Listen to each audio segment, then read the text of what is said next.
नमस्कार दोस्तों। जो हम आप सभी के लिए कॉन्सेप्ट सीरीज चला रहे हैं उसमें आज का चैप्टर नंबर 3 है। इसके पहले चैप्टर 1 बाइंडिंग और चैप्टर 2 डीसी जनरेटर हम समाप्त कर दिए हैं। उसका थ्योरी भी पढ़ाते हैं और प्रीवियस ईयर एग्जाम में आए हुए इंपोर्टेंट क्वेश्चन का सोल्यूशन भी हम करा दिए हैं, तो आप जाकर प्लेलिस्ट में देख सकते हैं। तो चलिए आज का जो हमारा अध्याय है डीसी मोटर, इसके बारे में पढ़ते हैं।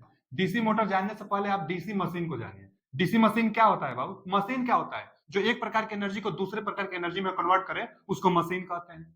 अब डीसी मशीन क्या होता है? तो जो डीसी सप्लाई पर आधारित हो उसको डीसी मशीन कहते हैं। हम लोग जानते हैं कि हम लोगों में जो डीसी मशीन होता है वह दो प्रकार का होता है। कौन सा होता है? तो एक होता है डीसी मोटर, जिसको अभी हम लोग पढ़ने वाले हैं। डीसी मोटर होता है और दूसरा होता है डीसी जनरेटर। और डीसी जनरेटर हम लोग दूसरा चैप्टर में पढ़ लिए अच्छी तरह से, इसका क्वेश्चन भी सोल्यूशन कर लिए। तो अब पढ़ने वाले हैं डीसी मोटर। डीसी मोटर पढ़ने वाले हैं तो डीसी मोटर किसे कहते हैं? जनरेटर तो हम लोग जानते हैं, जनरेटर अभी पढ़े हैं। जनरेटर क्या होता था? जनरेटर होता था कि आपको सप्लाई देती थी, मैकेनिकल एनर्जी को इलेक्ट्रिकल एनर्जी में कन्वर्ट करती थी जनरेटर। लेकिन अब पढ़ने वाले हैं डीसी मोटर, यह ठीक उल्टा होता है। मोटर में क्या होता है कि यह मैकेनिकल एनर्जी हम लोग को देता है, इलेक्ट्रिकल सप्लाई लेता है। अब डीसी मोटर है तो डीसी सप्लाई को मैकेनिकल एनर्जी में कन्वर्ट करता है, जिसको डीसी मोटर कहते हैं। डीसी मोटर वह युक्ति होती है जो डीसी सप्लाई लेकर मैकेनिकल एनर्जी आपको दे, उसको डीसी मोटर कहते हैं। यही इसका इंट्रोडक्शन हुआ। इंट्रोडक्शन में यही बस बताया जाता है कि जो डीसी मोटर होता है वह डीसी सप्लाई लेकर मैकेनिकल एनर्जी में कन्वर्ट करती है। इसका जो वर्किंग प्रिंसिपल होता है कि किस सिद्धांत पर यह कार्य करता है, तो वर्किंग जो प्रिंसिपल होता है ना, किताबों में आप पढ़ेंगे तो देगा कि मैग्नेटिक ड्रैग, इसका हिंदी क्या होता है? चुंबकीय खिंचाव के सिद्धांत पर यह काम करता है। अब चुंबकीय खिंचाव क्या होता है? चाहे डीसी मोटर का वर्किंग प्रिंसिपल होता क्या है? देखिए, वर्किंग प्रिंसिपल आप समझने के लिए यहाँ पर नॉर्थ पोल और यहाँ पर साउथ पोल। बेसिक कंस्ट्रक्शन क्या होता है मोटर का, चाहे जनरेटर का और मोटर का लगभग में सेम कंस्ट्रक्शन होता है। अब देखिए यहाँ पर क्या लगा रहता है? कम्यूटेटर लगा रहता है या फिर कार्बन ब्रूस लगा रहता है। कार्बन ब्रूस से अब यह मोटर होगी तो हम लोग खुद सप्लाई देंगे। अब डीसी मोटर है तो डीसी मोटर में सप्लाई हम लोग डीसी देंगे, तो पॉजिटिव निगेटिव सप्लाई हम लोग देंगे। अच्छा, जनरेटर था तो क्या होता था? जो यह शाफ्ट यहाँ लगा होता था तो शाफ्ट को हम लोग रोटेट कराते थे मैग्नेटिक फील्ड में, आर्मेचर कॉइल को रखा तो यहाँ से लोड हम लोग को दे देता था। और इसमें उल्टा हो रहा है, इसमें हम लोग सप्लाई दे रहे हैं कार्बन ब्रूस की सहायता से कॉइल को, आर्मेचर कॉइल को हम लोग सप्लाई दे रहे हैं। और जब मैग्नेटिक फील्ड में करंट कैरिंग वायर होता है, करंट दे रहे हैं हम लोग ना, तो जब मैग्नेटिक फील्ड में करंट कैरिंग होता है जब कोई वायर, तो इस पर एक बल लगता है। अब बल लगने से इस पर टार्क बनेगा, टार्क बनेगा तो रोटेट करने लगी, जिससे हम लोग के शाफ्ट से मैकेनिकल एनर्जी मिल जाएगी। तो इलेक्ट्रिकल एनर्जी को मैकेनिकल एनर्जी में देने का काम करता है डीसी मोटर। यहाँ से मैग्नेटिक फील्ड है। अब देखिए, जो आप डीसी सप्लाई दे रहे हैं, तो मान लीजिए पॉजिटिव से धारा जा रहा है तो इसमें आई एम्पियर का करंट ऊपर जाएगा और इससे आई एम्पियर करंट नीचे आएगा। तो दोनों पर देखिए ना, करंट की दिशा अलग अलग दिशा में है। यहाँ पर जो है करंट की दिशा ऊपर जा रही है और यहाँ पर जो करंट की दिशा नीचे आ रही है। तो जो बल्ब भी लगेगा ना, एक तरफ अगर लगेगा अंदर की तरफ, एक तरफ लगेगा बाहर की तरफ। क्यों? क्योंकि करंट की दिशा दूसरा है।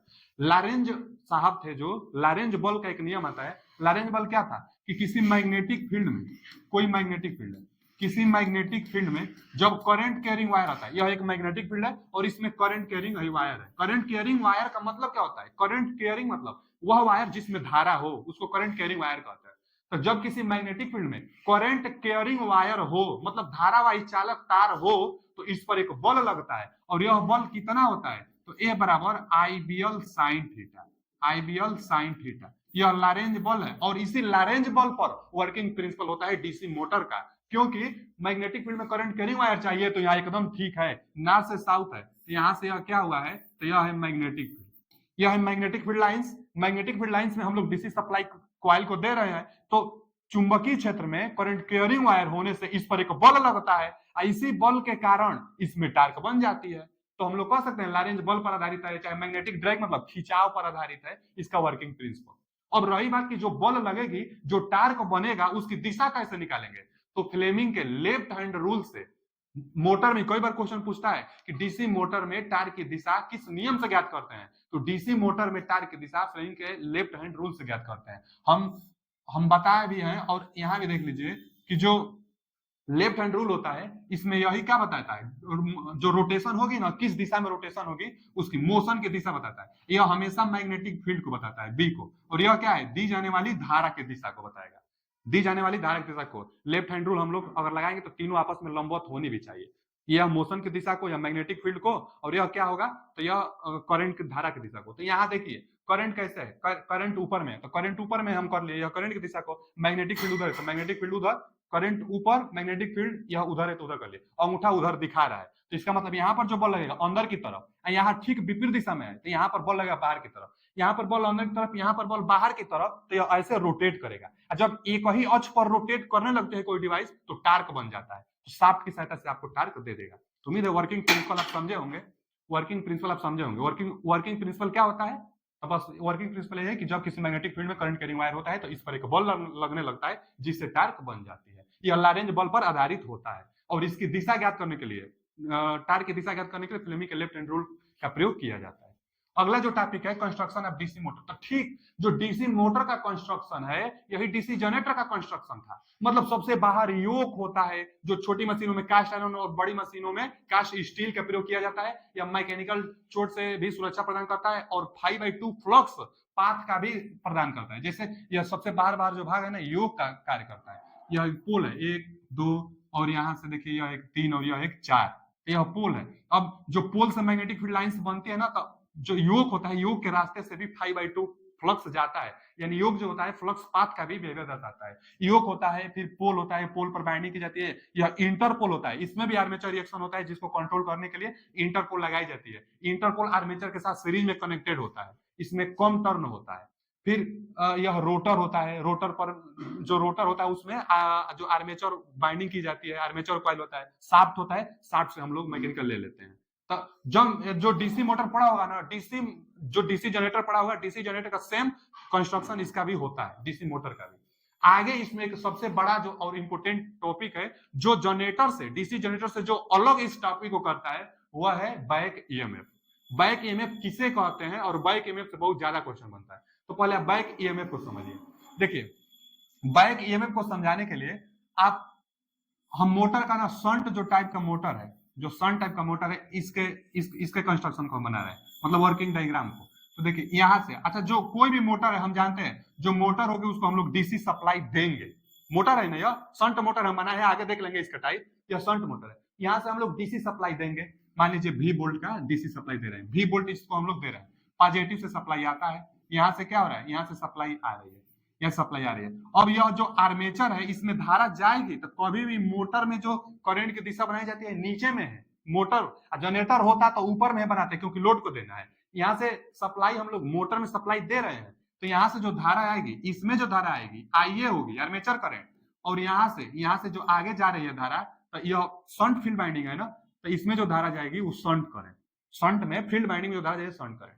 अच्छा जैसे सप्लाई देंगे तो करंट कुछ इसमें भी आएगी, तो अभी मैग्नेटिक फील्ड लाइंस बना देगी, मैग्नेटिक फील्ड लाइंस यहाँ पर बना देगी। अब इससे जो आर्मेचर होता है इससे शाफ्ट हम लोग का अटैच रहता है। अब सप्लाई देंगे तो करंट यहाँ रही, मैग्नेटिक फील्ड बना रही है, इसमें भी करंट आ रही है, तो मैग्नेटिक फील्ड में, फील्ड के द्वारा जो मैग्नेटिक फील्ड बन रही है, मैग्नेटिक फील्ड में जो धारा आ रही है आर्मेचर पर, तो मैग्नेटिक फील्ड में करंट कैरिंग कॉइल रहेगी, तो इस पर एक बल लगेगा। अभी हम बताए हैं लॉरेंज बल के अनुसार, चाहे मोटर का वर्किंग प्रिंसिपल अभी यही तो हम बताए हैं कि जब किसी मैग्नेटिक फील्ड में करंट कैरिंग वायर होता है तो इस पर एक बल लगता है, और वही बल से टार्क मिलता है हम लोग को शाफ्ट पर। एक बल लगता है, एक एक्सिस पर बल लगता है तो यह एक अक्ष पर नाचने लगते हैं, मतलब शाफ्ट पर हम लोग को मैकेनिकल पावर मिलने लगेगा। यहाँ से मान लीजिए कोई लोड अटैच है, कोई लोड अटैच है जिसको यह रोटेट कराने लगेगी शाफ्ट की सहायता से। तो अब देखिए आप कि यहाँ से आप सप्लाई दिए, यहाँ से आप क्या किया है कि यहाँ से आप सप्लाई दिए, वी वोल्ट का सप्लाई दिए हैं, इसमें करंट आया, इससे मैग्नेटिक फील्ड से यह रोटेट करने लगा। लेकिन एक क्रिया प्रतिक्रिया का नियम आप जानते होंगे, न्यूटन का जो तीसरा नियम, चाहे एक लेंज का नियम भी होता है, लेंज का भी एक नियम होता है कि कोई भी ईएमएफ उस कारण का विरोध करते हो जिससे स्वयं उत्पन्न होती है। तो यहाँ टार्क जिससे उत्पन्न हुआ है ना, इसका विरोध करने के लिए भी एक और चीज उत्पन्न होगी। अच्छा आप जनरेटर देखिए, जो डीसी जनरेटर होता है वह क्या होता है कि जब किसी मैग्नेटिक फील्ड में करंट कैरिंग वायर, चाहे जब किसी मैग्नेटिक फील्ड में कोई कॉइल रोटेट करता है तो उसमें एक इंड्यूस ईएमएफ बन जाती है। एकदम वही जनरेटर वाला केस भी बन रहा है यहाँ पर। यह भले मोटर होगा, यह मोटर भले है, लेकिन जनरेटर का भी केस बन रहा है। कैसे? जनरेटर में क्या होता था कि जब किसी मैग्नेटिक फील्ड में कोई कॉइल रोटेट करेगा तो इसमें एक धारा बन जाती है, उसमें एक ईएमएफ बन जाता है। तो यही ईएमएफ जो बनेगा इसको हम लोग बैक ईएमएफ कहेंगे, जो हमारा टॉपिक था ना यही। बैक ईएमएफ किसे कहेंगे, फिर से समझिए, बैक ईएमएफ किसे कहेंगे?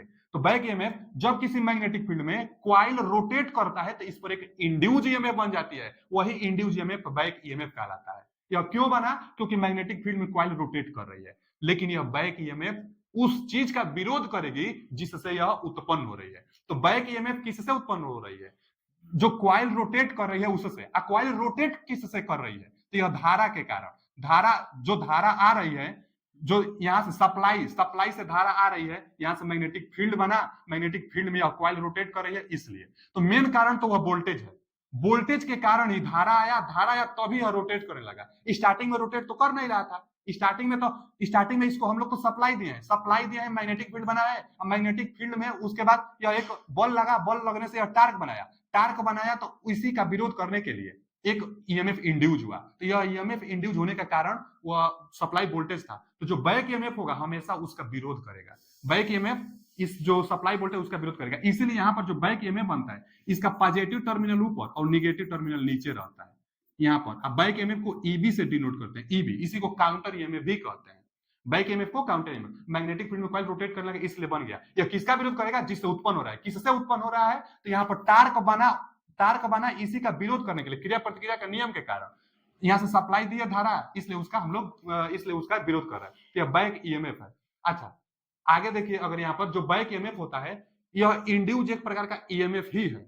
जो बैक ईएमएफ था, यह बैक ईएमएफ एक प्रकार का इंड्यूज ईएमएफ ही है। क्यों? क्योंकि मैग्नेटिक फील्ड में यह कॉइल रोटेट करने लगी, इसलिए इंड्यूज ईएमएफ हो गई।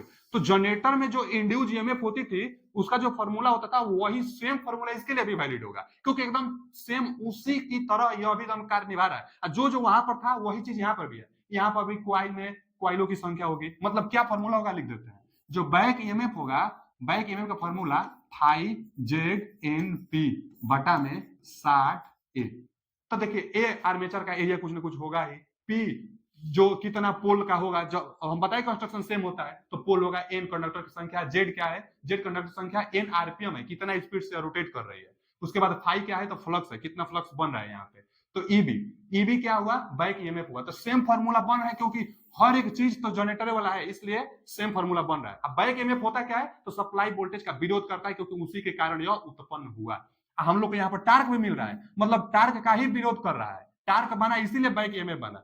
अब बैक ईएमएफ उसका विरोध करा। अच्छा जी, अगर देखेंगे जो आया है निकल कर बैक ईएमएफ का formula phi Z N P बटा में 60 ए, एकदम सेम जनरेटर फॉर्मूला आता है। मोटर में बैक ईएमएफ आता है और जनरेटर में जनरेटेड ईएमएफ आता है।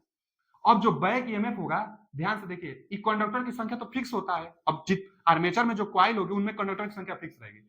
स्पीड आरपीएम फिक्स रहेगा, कितना भी स्पीड से वो जा सकता है, लोड के ऊपर निर्भर है। तो फिर पी क्या है, पोलो की संख्या। तो जब डिजाइन करेंगे तो पोल तो आप फिक्स से कर देंगे, कितना पोल है, और 60 और एरिया भी उसका फिक्स होता है। अगर देखा जाए ना, तो जो बैक ईएमएफ है ईबी जो है वो फाई और एन पर अनुक्रमानुपाती होगा। फाई और एन पर, बाकी सब चीज तो कांस्टेंट है, फाई और एन नहीं कांस्टेंट है। यहाँ कंडक्टर की संख्या, पोल और एरिया तो कांस्टेंट है, तो फाई और एन पर ही करेगा। तो यहां से कोई बार फॉर्मूला आपको देखने को मिल जाएगा बैक ईएमएफ और फाई और एन में। अच्छा, यहीं से स्पीड और बैक ईएमएफ में भी एक संबंध निकाल लेते हैं। तो स्पीड और बैक ईएमएफ, तो स्पीड जो होगा और बैक ईएमएफ होगा, दोनों एक दूसरे के अनुक्रमानुपाती हैं। क्यों? जैसे यहां से भी देख लीजिए ना, यहीं से जो ईबी होगा और यन दोनों एक दूसरे के क्या है, अनुक्रमानुपाती। अगर रेशियो में अगर इनके हम निकाले ना, मान लीजिए दो बैक ईएमएफ की बात करें, तो EB2 दूसरे के लिए और EB1, मतलब बैक ईएमएफ 2 और 1, तो यहां से क्या करेंगे, फाई 2 और N2, 2 वाला तो 2 वाला, क्योंकि अनुक्रमानुपाती है, बटा में फाई 1 और N1। तो फाई और N, जैसे यह कहां काम करेगा, तो कहेगा दो बैक ईएमएफ वो देगा सप्लाई पर, कि इतना आरपीएम पर इतना बैक ईएमएफ है और इतना फ्लक्स है, तो इसमें से कोई एक ले लेगा। अगर अभी आएंगे ना, इसका काम आएगा कि शंट मोटर में फ्लक्स जैसे कांस्टेंट रहेगा, तो बैक ईएमएफ जो होगा स्पीड के अनुक्रमानुपाती हो जाएगी। तो सवाल में यह हेल्प करेगा फॉर्मूला, यहां से बस जो रिलेशन निकला है उसके लिए। अब यह जो बैक ईएमएफ है, जो बैक ईएमएफ यहां पर बन रहा है, यही ना हुआ बैक ईएमएफ जो बन रहा है, इसकी दिशा कैसे ज्ञात करेंगे, कि बैक ईएमएफ जो इंड्यूज हुई इसकी दिशा कैसे निकालेंगे। तो यह तो इंड्यूज वोल्टेज है, इंड्यूज वोल्टेज फ्लेमिंग के दाहिने हाथ के नियम से निकालते हैं। यानी बैक ईएमएफ की दिशा फ्लेमिंग के दाहिने हाथ के नियम से ज्ञात कर पाएंगे हम लोग। क्यों? क्योंकि यह इंड्यूज ईएमएफ है, और जैसे जनरेटर जो था, जनरेटर में इंड्यूज ईएमएफ जो जनरेटेड ईएमएफ था, वो फ्लेमिंग के दाहिने हाथ के नियम से हम लोग ज्ञात करते थे। इसीलिए बैक ईएमएफ की दिशा फ्लेमिंग के दाहिने हाथ के नियम से ज्ञात करेंगे, जबकि टार्क की दिशा फ्लेमिंग के लेफ्ट हैंड रूल से ज्ञात करेंगे। टार्क लेफ्ट हैंड रूल, क्योंकि यह धारा दी जा रही है मैग्नेटिक फील्ड में, उससे यह उत्पन्न हुआ है, तो इसलिए लेफ्ट हैंड रूल। अब बैक ईएमएफ फ्लेमिंग के दाहिने हाथ के नियम से। अब हम लोग देखते हैं कि जो बैक ईएमएफ होगा इसके लिए भी, और कि अगर ईबी का मान आरोपित ईएमएफ से कम होता है हमेशा। और भी एक बात देखिए, यहाँ पे जो बैक ईएमएफ होगा यह इसका हमेशा विरोध करेगा, क्योंकि उसी से उत्पन्न हुआ है, उसी से उत्पन्न हुआ है। तो जितना बैक ईएमएफ है, क्रिया प्रतिक्रिया नियम के अनुसार कि जितना बल लगता है उतना ही प्रतिक्रिया बल आता है, तो मतलब जितना सप्लाई दिया है क्या उतना ही उत्पन्न होगा, तो उतना नहीं हो पाता है। उससे सप्लाई ईएमएफ से, सप्लाई वोल्टेज से थोड़ा सा कम होता है। अब सप्लाई वोल्टेज से थोड़ा सा कम क्यों होता है, क्योंकि इस आर्मेचर का भी कुछ ना कुछ ड्रॉप होता है ना, तो ईबी प्लस आईए आर ए, जो आर्मेचर का ड्रॉप होगा, ईबी प्लस आईए आर, ये दोनों मिलाकर उसके बराबर होंगे। यानी अगर अकेला बैक ईएमएफ देखा जाए तो सप्लाई वोल्टेज से कम होता है, और वही पॉइंट यहाँ पर हम लिखे हैं कि ईबी का मान आरोपित ईएमएफ से कम होता है, जो सप्लाई वोल्टेज दिए हैं उससे बैक ईएमएफ का मान कम होता है। ये भी सही है। आगे पॉइंट, मोटर स्टार्टिंग के समय हाई करंट लेती है क्योंकि उस समय ईबी का मान शून्य होता है। अब आप ही देखिए, चलिए इसी फॉर्मूला में देखिए, स्टार्टिंग के समय मोटर जब स्टार्ट हो रही है, जब आप सप्लाई दिए है ना, उस समय करंट का मान ज्यादा मोटर लेता है। क्यों अब लेता है, तो जब आप स्टार्ट किए हैं मोटर को, जब सप्लाई दिए हैं, उस समय स्पीड तो है नहीं मोटर के पास, जब स्पीड जीरो तो बैक ईएमएफ कितना होगा, जीरो। और जब बैक ईएमएफ नहीं होता है तो उस समय करंट का मान ज्यादा लगता है। हम लोग आगे देखेंगे स्टार्टर इसीलिए प्रयोग करेंगे, आर्मेचर करंट का मान ज्यादा हो जाता है।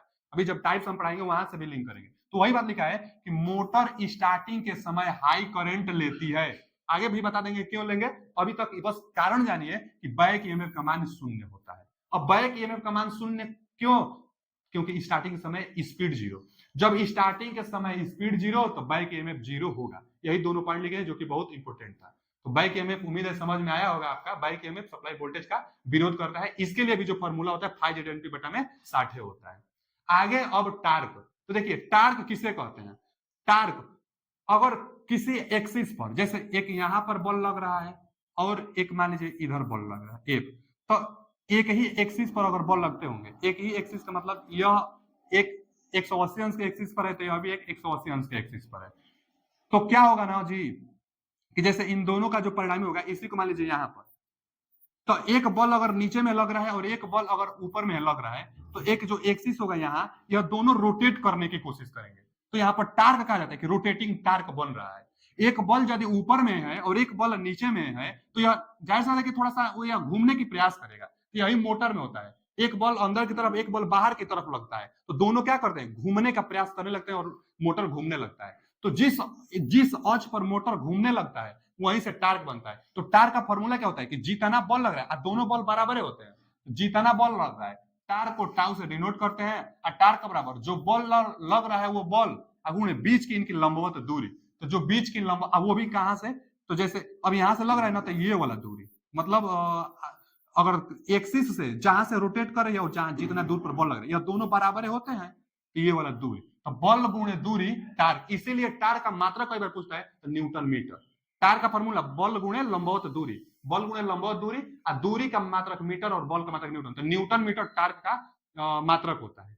अच्छा, टार्क का चलिए ठीक है, टार्क समझ गए, बल गुणे विस्थापित दूरी जो होगी वही टार्क होगी। लेकिन तो अब आर्मेचर टार्क आते हैं। जो आर्मेचर टार्क होगा, तो आर्मेचर के पास जितना पावर होगा उसी से आर्मेचर टार्क बनेगा। तो आर्मेचर टार्क बराबर TA और एंगुलर स्पीड के गुणनफल को आर्मेचर पावर कहते हैं। आर्मेचर पावर VI से भी, बैक ईएमएफ एक प्रकार का V है और आर्मेचर के पास जितना करंट है वो IA है।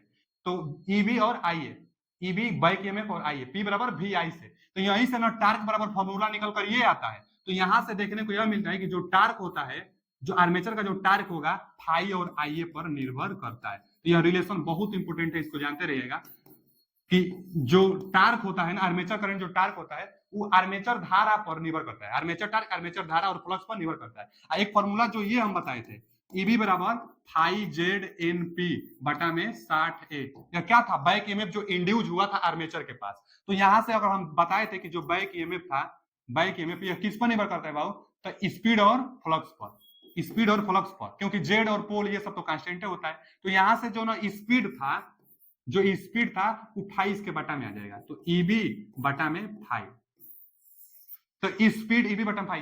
आप ध्यान दीजिएगा कि जब फ्लक्स बढ़ेगा तो स्पीड कम होगा, और जब जब फ्लक्स कम होगा तो स्पीड बढ़ेगा। तो यह भी एक इंपोर्टेंट रिलेशन था। तो इंपोर्टेंट रिलेशन क्या था, N बराबर EB बटा में फाई, और यहां से ये वाला इंपॉर्टेंट रिलेशन है, आप जानते रहिएगा। कौन कौन? तो आर्मेचर टार्क फाई ए पर निर्भर करता है। आगे हम इनका यूज लेने वाले हैं। तो आर्मेचर टार्क भी जान गए कि किस पर निर्भर करता है।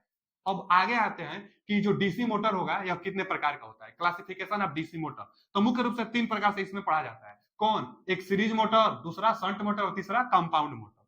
तो सीरीज मोटर बारी बारी से हम पढ़ लेते हैं। तो सीरीज मोटर को देखते हैं। चलिए तो सीरीज मोटर की तरफ चलते हैं। क्या होता है सीरीज मोटर? तो देखिए सीरीज मोटर में नामे से पता चल रहा है कि जो सीरीज फील्ड बाइंडिंग होगी वह इसके साथ आर्मेचर के साथ सीरीज में कनेक्टेड होती है। यह एक मोटर है। तो देखिए मोटर को ना नो लोड पर, सीरीज मोटर को नो लोड पर स्टार्ट नहीं किया जाता है। और मोटर को नो लोड पर स्टार्ट क्यों नहीं किया जाता है? तो क्योंकि अभी हम लोग देखे थे कि जो जो स्पीड था वह बैक ईएमएफ बटा में फाई पर निर्भर कर रहा था। अगर आप नो लोड पर इसको चला देंगे, नो लोड पर फ्लक्स का मान क्या होता है? बहुत कम होता है। नो लोड पर फ्लक्स का मान मान लीजिए होता ही नहीं है, एकदम ना के बराबर। जब फ्लक्स ना के बराबर, बहुत कम तो स्पीड बहुत ज्यादा। तो और इसमें अब देखा जाए तो जो बैक ईएमएफ बनेगा तो वह किसके बराबर होगा? तो v के बराबर डायरेक्ट नहीं होता है, क्योंकि जो बैक ईएमएफ होता है, बैक ईएमएफ प्लस जो आर्मेचर के पास ड्रॉप होगी, आईए आरए जो ड्रॉप होगी, यह दोनों का योगफल जो होगा यही सप्लाई वोल्टेज के बराबर होगा। जो सप्लाई वोल्टेज देंगे इसके ड्रॉप, अच्छा प्लस में यह भी तो ड्रॉप कराएगा, तो इसका भी योग हम लोग जोड़ लेंगे, क्योंकि जो सीरीज फील्ड बाइंडिंग है वो भी तो ड्रॉप कराएगी। तो सीरीज फील्ड बाइंडिंग का यानी जो भी वोल्टेज है, जो देने वाली सप्लाई वोल्टेज है, यहाँ पर आईए भी लिख सकते हैं, नहीं तो आईएल भी लिख सकते हैं, क्योंकि आईए और आईएल दोनों बराबर है क्योंकि सीरीज में है। तो यहां से आईए और आर ए सी प्लस इस आर्मेचर का drop, IA plus R A armature drop plus जो बैक ए में बन रहा है ईबी, यही फॉर्मूला इसके लिए होगा। यह जो तीनों का ड्रॉप होगा, बैक ईएमएफ जो उत्पन्न होगी यहाँ ड्रॉप होगा, जो वोल्टेज ड्रॉप यहाँ होगा, तीनों का योग दी जाने वाली सप्लाई वोल्टेज के बराबर होगी। तो यह इसके लिए फॉर्मूला है। और यहाँ पर क्या देखने को मिल रहा है कि जो आईए है आईएल के बराबर है, क्योंकि सीरीज में है, नो लोड पे इसको स्टार्ट नहीं करते हैं। अच्छा अब आया है टार्क कैरेक्टरिस्टिक्स ना। तो हम लोग जानते हैं ना कि जो टार्क के लिए फॉर्मूला होता है फाई आईए होता है। आर्मेचर टार्क, इसके पहले वाला जो टॉपिक था यही था आर्मेचर टार्क वाला। तो जो टार्क होता है फाई आईए पर निर्भर करता है। अब यहाँ पर देखा जाए ना तो जो फ्लक्स भी होता है यह भी धारा पर निर्भर करता है। फ्लक्स क्या होता है? धारा पर निर्भर करता है ना। जितना धारा बढ़ेगा उतना फ्लक्स बढ़ेगा। जैसे धारा का मान बढ़ता है तो फ्लक्स का मान भी बढ़ता है। तो धारा का मान जैसे जैसे बढ़ता जाता है, फ्लक्स का मान वैसे वैसे बढ़ता जाता है। यहाँ से अगर देखेंगे तो जो फाई होता है यह भी धारा पर निर्भर करती है, और आईएल और आईए दोनों बराबर है, तो यह भी आईए हो जाएगा। आईए पहले से, यानी अगर देखा जाए ना तो जो टार्क होगा आईए का स्क्वायर होगा। और स्क्वायर का ग्राफ टार्क और आईए में स्क्वायर का ग्राफ कैसे बनता है? यहाँ पर आर्मेचर करंट है और यहाँ पर टार्क है, तो स्क्वायर ग्राफ हमेशा पैराबोला बनता है। पूछता भी है कि सीरीज मोटर के लिए टार्क कैरेक्टरिस्टिक्स क्या होता है? तो पैराबोला होता है। मतलब आई स्क्वायर का ग्राफ हम लोग जानते हैं कैसे बढ़ेगा, तो ऐसे बढ़ता जाएगा। तो यही है मतलब torque slip characteristics. Torque characteristics जो टार्क होती है टार्क और आईए में, जैसे जैसे धारा का मान बढ़ता जाएंगे वैसे वैसे टार्क बढ़ता जाएगा, स्क्वायर के रूप में बढ़ता जाएगा। तो टार्क कैरेक्टरिस्टिक्स है, नो लोड पर स्टार्ट नहीं करते हैं क्योंकि स्पीड बहुत ज्यादा हाई हो जाती है। सीरीज मोटर के लिए फॉर्मूला है, शाफ्ट हमेशा लगा होना चाहिए इसको स्टार्ट करने से पहले। फिर आगे है कि स्पीड कैरेक्टरिस्टिक्स। स्पीड में तो हम अभी बताए हैं ना, देखिए इसको बना लेंगे। स्पीड जो कैरेक्टरिस्टिक्स था, स्पीड कैरेक्टरिस्टिक्स, यहाँ पर स्पीड लिख लेंगे एन से, और यहाँ से धारा आईए। अब क्या हम बताए थे कि नो लोड, आईए का मतलब बहुत कम का मतलब कि नो लोड, तो नो लोड पर स्पीड बहुत ज्यादा हो जाता था, इसलिए इसका नो लोड पर बहुत हाई स्पीड रख दीजिए। और जैसे जैसे लोड आप बढ़ाएंगे स्पीड कम होता जाएगा। तो इसका ग्राफ कुछ ऐसे बना दीजिए। मतलब जैसे जैसे आर्मेचर धारा बढ़ती जा रही है स्पीड का मान क्या हो रहा है? कम होता जा रहा है। तो यह स्पीड कैरेक्टरिस्टिक्स हो गया। अच्छा इसका प्रयोग कहां करेंगे? तो क्रेन में, ट्रेन में, ट्रॉली कार और ट्राम में। जो सीरीज मोटर था इनका प्रयोग वहीं करेंगे जहां पर कि स्टार्टिंग में टार्क ज्यादा हो, इसके पास टार्क ज्यादा होता है, क्योंकि जो टार्क होता था सीरीज मोटर के लिए आई स्क्वायर के अनुपात है। तो जहां पर स्टार्टिंग टार्क हाई चाहिए वहां पर सीरीज मोटर का प्रयोग करेंगे, क्योंकि टार्क आई स्क्वायर पर निर्भर कर रहा था। स्टार्टिंग में स्पीड ज्यादा के लिए नहीं इसका प्रयोग करते हैं सीरीज मोटर। इसका यूज आप देख लिए, क्रेन और में टार्क ज्यादा चाहिए ना, स्टार्टिंग टार्क ज्यादा चाहिए, लोड पर हमेशा इसको प्रयोग करेंगे, तो स्टार्टिंग टार्क ज्यादा होने के कारण क्रेन में, ट्रेन में, ट्राली कार, ट्राम में इसका प्रयोग करते हैं सीरीज मोटर का। अगला जो टॉपिक है शंट मोटर। तो शंट मोटर क्या था कि यहाँ पर जो धारा आएगी इसमें आईएसएस आएगी, यह शंट फील्ड बाइंडिंग है। यह ज्यादा टर्न होता है, पतला वायर होता है, इसका रेजिस्टेंस ज्यादा होता है। सीरीज वाला में टर्न कम होता है और कम टर्न होता है, टर्न कम होता है और मोटा वायर होता है, जिसलिए सीरीज फील्ड का रेजिस्टेंस कम होता है, जबकि शंट फील्ड का रेजिस्टेंस ज्यादा होता है। और आर्मेचर का तो रेजिस्टेंस कम होता है, 1 ओम से भी कम आर्मेचर का रेजिस्टेंस होता है। अगर ऐसा सिंबल देगा तो हम लोग समझेंगे कि हम मोटर है, और अगर शंट फील्ड वाइंडिंग इसके पैरेलल में है तो शंट मोटर है। अब जो शंट मोटर है, यहाँ पर भी जो सप्लाई हम लोग देंगे तो आईएल आईएल धारा जो दे रहे हैं, तो यहाँ पर जो धारा आ रही है तो आर्मेचर में तो आईए, और यहाँ पर जो जा रही है धारा आईएसए, तो यहाँ से स्टार्ट हो जाएगी। जैसे धारा आएगा यह मैग्नेटिक फील्ड यहाँ पर बना देगा, यहाँ से यह शाफ्ट पर अटैच रहेगा, मैग्नेटिक फील्ड बना देगा।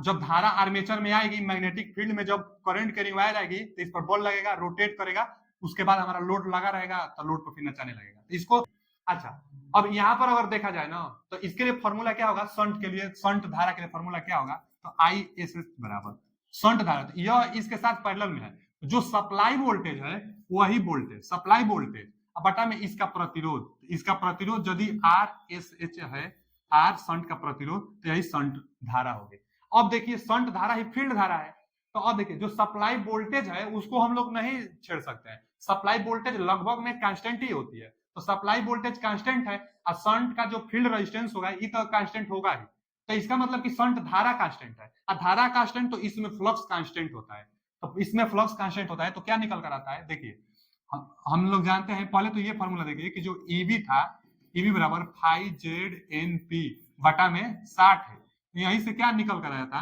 कि जो बैक ईएमएफ था वो किसके अनुक्रमानुपाती था, फाई और एन के, तो फ्लक्स कांस्टेंट है, तो यहाँ पर जो ईबी होगा ना बैक ईएमएफ वो सीधा स्पीड के अनुक्रमानुपाती होता है। कई बार तो यह भी फॉर्मूला आप जानते रहेगा कि ई बी वन बटा में, माने बैक ईएमएफ जो होगा 1 और बैक ईएमएफ जो होगा 2 बराबर N1 बटा में N2, इतना स्पीड पर बैक ईएमएफ इतना है तो इतना स्पीड पर बैक ईएमएफ कितना होगा, तो यही फॉर्मूला से आप निकाल लेंगे।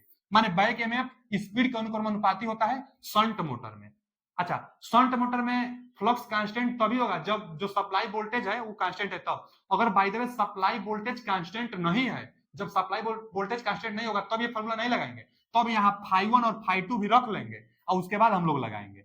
φ1 तभी हटाए हैं जब यह कांस्टेंट था, जब कांस्टेंट नहीं रहता। अच्छा, ये कांस्टेंट कब था, जब सप्लाई वोल्टेज कांस्टेंट था। सप्लाई वोल्टेज कांस्टेंट होने के कारण ही धारा कांस्टेंट हुआ, धारा कांस्टेंट होने से फ्लक्स कांस्टेंट हुआ, इसीलिए फ्लक्स हटाकर हम सीधा स्पीड किए हैं। तो स्पीड कैरेक्टरिस्टिक्स जब हम बनाएंगे ना बैक ईएमएफ और इसमें स्पीड में, तो देखिएगा आप क्या होगा, सीधा अनुक्रमानुपाती का ग्राफ होगा। क्यों, क्योंकि अनुक्रमानुपाती का संबंध है। अब यहाँ पर टार्क कैरेक्टरिस्टिक्स बनाए, तो टार्क के लिए भी सेम फॉर्मूला, टार्क के लिए क्या फॉर्मूला था, फाई और आई ए, तो यहाँ देखेंगे तो फाई तो कांस्टेंट बता रहे हैं, जब वोल्टेज कांस्टेंट है तो फाई कांस्टेंट है, और जब फाई कांस्टेंट है तो जो टार्क होगा वो आर्मेचर करंट का अनुक्रमानुपाती हो गया। तो इसके लिए ग्राफ अनुक्रमानुपाती वाला बनेगा ना, अनुक्रमानुपाती मतलब धारा का मान जैसे जैसे आर्मेचर करंट का मान बढ़ता जाएगा टार्क बढ़ता जाएगा, इसके लिए जो ग्राफ होगा लगभग में सीधा ग्राफ होता है। इसके लिए जो ग्राफ होगा वो कैसा ग्राफ होगा, तो सीधा ग्राफ होगा, सीधा ग्राफ होगा। क्यों, क्योंकि अनुक्रमानुपाती में देखिए सीरीज मोटर का पैराबोला इसके लिए लीनियर होता है, धारा आर्मेचर धारा बढ़ते जाइए टार्क यहाँ पर बढ़ता जाता है। अच्छा, मतलब अनुक्रमानुपाती का है, रेशियो में वो टार्क बढ़ता जाता है, रेशियो में टार्क बढ़ता जाता है।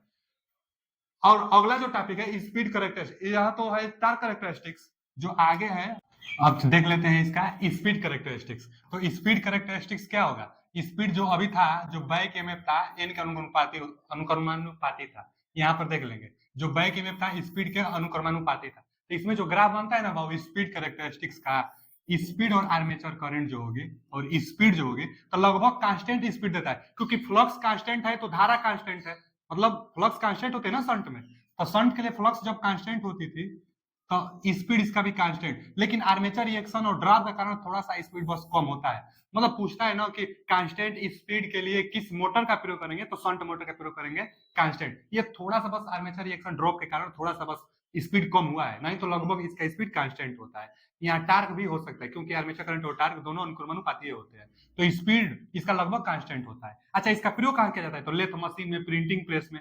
प्रिंटिंग प्रेस होती है तो एक समान स्पीड रहेगा तभी तो एक समान छपाई करेगी, तो स्पीड शंट जो मोटर होता है कांस्टेंट होता है। तो प्रिंटिंग प्रेस और लेथ मशीन, कई बार पूछता है कि लेथ मशीन में किस प्रकार के डीसी मोटर का प्रयोग किया जाता है, तो शंट मोटर का प्रयोग किया जाता है, तो लेथ मशीन कांस्टेंट स्पीड के लिए। अब अगला जो है कम्युलेटिव कंपाउंड, शंट हम बता दिए, शंट जो होता है स्टार्टिंग टार्क ज्यादा होता है और स्टार्टिंग में नो लोड पे स्पीड इसका बहुत ज्यादा हाई होता है। उसके बाद जो शंट था कांस्टेंट स्पीड के लिए था। जो कंपाउंड मोटर होता है, कंपाउंड में हम बताए थे कि दोनों फील्ड बाइंडिंग होता है, जैसे यहाँ देख लीजिए, यहाँ ये सीरीज फील्ड बाइंडिंग भी है और यह शंट फील्ड बाइंडिंग भी है। दोनों फील्ड बाइंडिंग होगी तो कंपाउंड होगा। अब कंपाउंड टू टाइप्स का होता है, एक कम्युलेटिव कंपाउंड होता है और एक डिफरेंशियल कंपाउंड होता है। अब कम्युलेटिव कंपाउंड में क्या होता है, दोनों फ्लक्स इसमें जुटता है, शंट का और सीरीज का दोनों फ्लक्स जुटता है। और डिफरेंशियल में क्या होता है, दोनों फ्लक्स इसमें दोनों का अंतर होता है, फ्लक्स क्या होता है, घटता है। अब कम्युलेटिव कंपाउंड मोटर का प्रयोग वहां करेंगे जहां पर हम लोग को थोड़ा टार्क की ज्यादा जरूरत पड़ेगी, मतलब अलग अलग लोड पर भी टार्क एक समान बना रहे, टार्क अलग अलग लोड पर भी टार्क थोड़ा हम लोग बना रहे, तो टार्क बना रहेगा क्यों, क्योंकि फ्लक्स जुड़ जाता है, फ्लक्स जुड़ जाने से धारा बढ़ जाता है, धारा बढ़ने से टार्क बढ़ जाता है। तो अच्छा टार्क कम्युलेटिव में होता है। और डिफरेंशियल में तो टार्क खराब हो जाता है, क्यों, क्योंकि फ्लक्स का मान कम हो जाता है। जैसे अब जुटता कब है, तो जब दोनों में जो फ्लक्स होगी, चाहे करंट की जो डायरेक्शन होगी एक समान होगी, तब अगर यहाँ से सप्लाई आएगी तो इसमें भी जिस दिशा में जा रही है तो शंट में भी उसी दिशा में जाएगी, तो दोनों एक ही दिशा में जाएगी तो दोनों फ्लक्स जुड़ जाएगी। जबकि डिफरेंशियल में क्या होगा कि इसका जो टर्मिनल होगा ना, अगर मान लीजिए यहाँ A1 है और यहाँ A2 है, तो यहाँ से जो सप्लाई आएगी वह A2 पर A1 वाला आर्मेचर के साथ कनेक्ट कर देंगे, तो धारा की दिशा क्या हो जाएगी, इसकी अपेक्षा इसमें चेंज हो जाएगा, तो इसलिए डिफरेंशियल बन जाएगा। तो डिफरेंशियल में फ्लक्स कम, धारा कम, तो टार्क कम, इसमें फ्लक्स ज्यादा, फ्लक्स ज्यादा, टार्क ज्यादा। क्यों, क्योंकि जो टार्क होता था हम लोग जानते हैं फाई IA के अनुसार होता था, तो फाई बढ़ जाएगा तो टार्क बढ़ जाएगा। तो ये था कंपाउंड कम्युलेटिव, और ये अलग अलग लोड पर, वेरी लोड पर कांस्टेंट स्पीड प्राप्त करने के लिए कम्युलेटिव कंपाउंड का प्रयोग करते हैं। आगे जो है आर्मेचर रिएक्शन, तो जो डीसी मशीन है ना, डीसी मोटर, इसमें आर्मेचर रिएक्शन होता है। जनरेटर में भी आर्मेचर रिएक्शन था। आर्मेचर रिएक्शन कितना प्रकार से था, तो आर्मेचर रिएक्शन दो प्रकार से था। कौन सा था, तो एक क्रॉस CROSS, एक cross magnetise, cross magnetising, cross magnetising armature reaction, और एक था डीमैग्नेटाइजिंग, डीमैग्नेटाइजिंग। तो डीमैग्नेटाइजिंग दो ही प्रकार से आर्मेचर रिएक्शन था, क्रॉस मैग्नेटाइजिंग और एक demagnetising armature reaction. Cross magnetising armature reaction को खत्म करने के लिए कंपनसेटिंग बाइंडिंग की जाती है, जो कि बड़ी बड़ी रेटिंग की मशीनों में की जाती है। तो कंपनसेटिंग बाइंडिंग आर्मेचर रिएक्शन को कम करने के लिए। और डिस्टोर्शन क्रॉस मैग्नेटाइजिंग इफेक्ट से डिस्टोर्शन भी आता है, डिस्टोर्शन को ही क्रॉस मैग्नेटाइजिंग कहते हैं। थोड़ा सा जो मैग्नेटिक फील्ड होता है, क्या होता है, मैग्नेटिक फील्ड थोड़ा सा डिस्टोर्शन मतलब अपने पास से विचलित हो जाता है, उसी को क्रॉस मैग्नेटाइजिंग कहते हैं। और डीमैग्नेटाइज में क्या होता है, आर्मेचर जो फ्लक्स, जो मेन फ्लक्स होगी वही कम हो जाएगी, उसी को हम लोग कहते हैं डीमैग्नेटाइज। तो आर्मेचर रिएक्शन को कम करने के लिए कंपनसेटिंग बाइंडिंग हम लोग कर देते हैं, जो कि दो प्रकार से था। अब एक आता है इंटरपोल।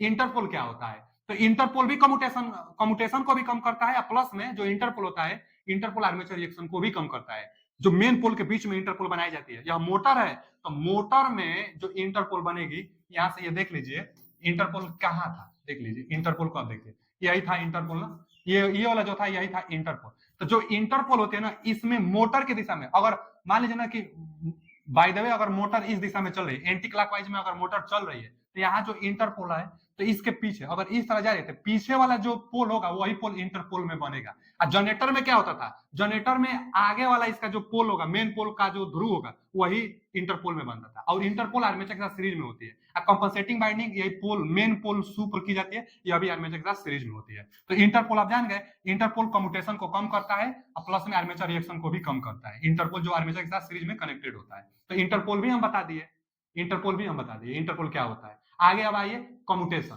कम्यूटेशन क्या होता है, जैसे जो सिगमेंट होता है ना, हार्ड रन कापर का जो कम्यूटेटर बना होता है, 1 2 3 4 इस तरह बहुत ज्यादा कम्यूटेटर बना होता है। तो कम्यूटेटर के बीच में जो माइका होती है, हम लोग जानते हैं कि कम्यूटेटर पर कार्बन ब्रूस लगा होता है। तो जैसे कार्बन ब्रूस कम्यूटेटर पर होता है अस्थाई, कम्यूटेटर तो रोटेटिंग पार्ट है, रोटेट करता है। तो जैसे जब कम्यूटेटर रोटेट करता है तो एक सेगमेंट दूसरे सेगमेंट पर जाएगी तो थोड़ा सा शॉर्ट सर्किट हो जाएगी ना, क्योंकि मान लीजिए यहाँ कार्बन ब्रूस है तो कुछ इससे भी धारा लगेगी, कुछ इससे भी धारा लगेगी, तो स्पार्क बनेगी। इसी स्पार्क को कम, जो स्पार्क बनती है, तो इसी को हम लोग कम्यूटेशन कहते हैं। इसको कम करने के लिए इंटरपोल बनाई जाती है। इंटरपोल विपरीत दिशा में मैग्नेटिक पोल को, चाहे इसको न्यूट्रलाइज करने के लिए इंटरपोल बना दी जाती है। तो इंटरपोल का दो काम है, आर्मेचर रिएक्शन को भी कम करने के लिए और कम्यूटेशन को भी कम करने के लिए। कम्यूटेशन क्या होता है, बस कार्बन ब्रूसों पर जो स्पार्क आने लगता है उसी को कम्यूटेशन कहते हैं।